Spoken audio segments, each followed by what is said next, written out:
My father wasn't there when I was growing up. My father had a heart attack at age 43, and this was back in 1957, so it affected our whole family, obviously. I have two older brothers, one of which had a heart attack at age 36 and a bypass surgery at age 44. Another had a heart event at age 64. So, you know, we've had a history of heart disease in our family for years. I had my own airplane at that time, and a good friend of mine and my oldest two boys, we were going to go on a fishing trip at noon that day, and all of a sudden I started having some pains and like a knife being stuck in my back, and my arms felt limp and so on and so forth. And so I kind of went home and laid down for a little bit, and then I got to thinking, you know, if I'm going to fly that airplane and we're going up to Wisconsin, I better make sure that I'm okay. So I went to the local clinic, and they rushed me off to the hospital and said I'd had a heart attack. I had no indication that I had any heart disease at all. And then at the age of 36, I did have a heart attack.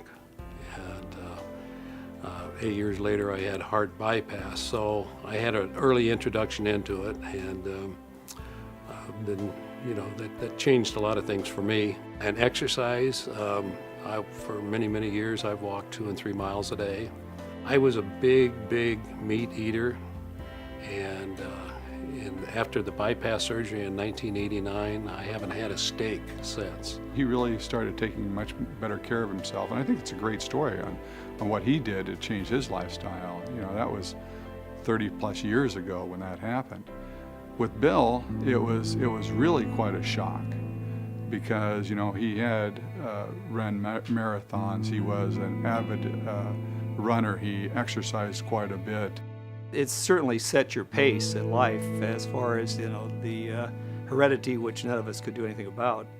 So being the oldest son, you always kept thinking, well, would this happen to me? You think, probably not. Bill was running on a track in West Des Moines, and he had from my understanding, a piece of plaque that broke loose on one of his main arteries that blocked it, and he went down. His habit was to go to Seven Flags and work out every day.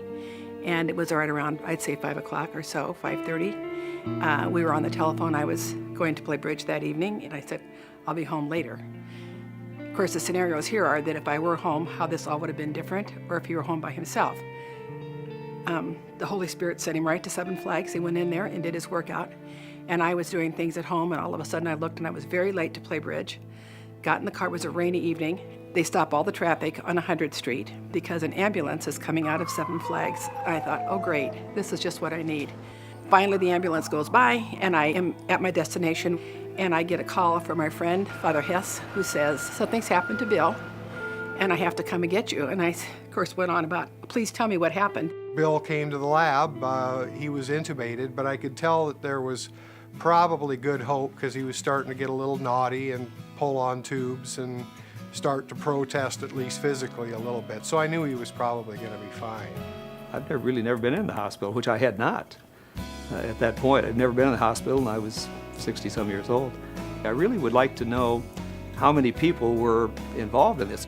It turned out that there may have been, I don't know, I want to say 50, I may be on the high side, 50 or 60. We invited them on my birthday, actually January 31st, to come to dinner.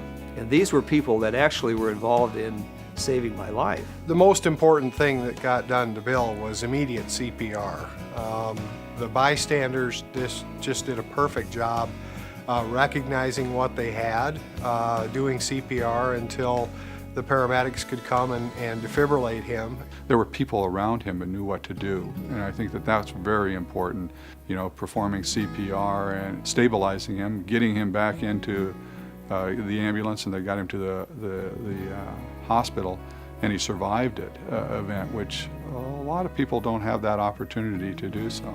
He's the poster boy for American Heart. He took great care of himself. He's a regular exercise person every day, same time, health club, same routine. He watches what he eats. He's aware of his, I think because when you've got it in your family, you're aware of it. And he took care of himself. His first reaction when he could talk about it was, guess it didn't do much good. Dr. Versteeg said, oh yes it did. Your heart muscle was strong, and that's why you survived. Bill is a model patient, and quite frankly, he was prior to this happening to him. I mean, he was a daily runner, didn't smoke, watched his diet, had ideal body weight, didn't have any chronic conditions that weren't addressed, literally had no risk factors except his family history. Signs of it, we're very well aware of heart disease in our family. Losing cousins at age 40 from heart disease or a heart attack, uncles that never made it out of their 50s. I try to watch my diet, although I'm probably not as good as I should be in terms of it. Try to stay somewhat active and physically fit, but I know it's probably in my future as well because of the hereditary factor. We're taking the Heart Ball as one of the opportunities to have a family reunion. My 3 sisters will be there as well, and so we don't get together that much. It's nice to get together every once in a while. The reason the Heart Association is important is because of a couple things. One is the education that you as an individual can learn from them in order to take care of yourself, lessen the risks associated with heart disease. The second thing I think is important is understanding what you can do to help others. You know, when I have my heart event, I hope somebody around knows exactly what to do, and I think the American Heart Association has a very important part of that. The American Heart Association, I think, from an education standpoint, and to have defibrillators and have everything at the right place at the right time, that's what the American Heart Association does, and does a good job, in my opinion.